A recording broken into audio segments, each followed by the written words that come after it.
Amagosa ahlonishiwe ngoManta Somatekisi Ndlovu, Maqimba Hlongwane, Qomthembu, Douglas Biyela, Mkhombiseni Mrs Mkhize kanye noXhiba Lomthombo Ngema. Njoba nazi ukuthi phela ingoma into enhle ngoba iyakwazi ukuthi iqoqa abantu ibenze baphume emgwaqweni, baphume ezinkweni izinto ezimbi, babe nento umdlalo abawudlalayo. So ke abafowethu ke abasebenza ngomcineka bake kube yibona ababukayo okuyikomiti ukuthi obani laba abantu abafuna ukuhlonishwa kulowo nyaka. Kunamagosa amadala ekuyiwona engathi angamavulandlela kulento yengoma, iningi lawo alingasagidi kusugida awukazi ahlonishwe.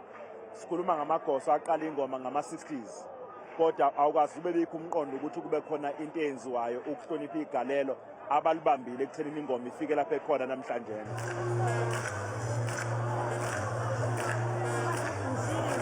Uthe usuya ngasemaphethelweni nje umcimbi kwangena ifolo likaMaskandi, bathokoza abantu.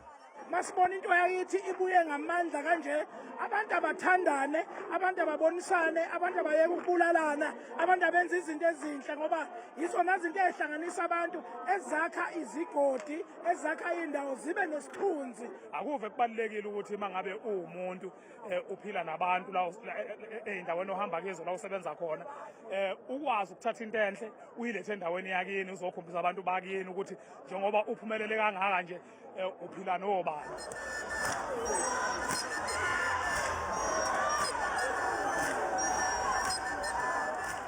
Abantu bawuthokozele kakhulu umcimbi.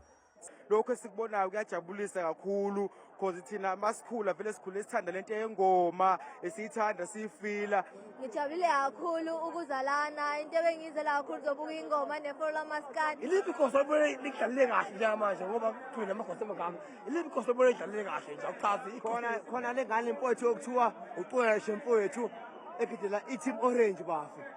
ya ebafila. Owesithathu lonyaka ibanjwa ingoma yasemanzobeni, kepha kulokhu ibanjwa ingxenye zomasipala waseMlalazi zikhahlanyezwe imililo yequbula ecikele phansi imihlaba yamadlelo. Sithi kubonga ngezwe lakhe awu bayede hayi bayede siyasikhala kanye nawe wena wesilo.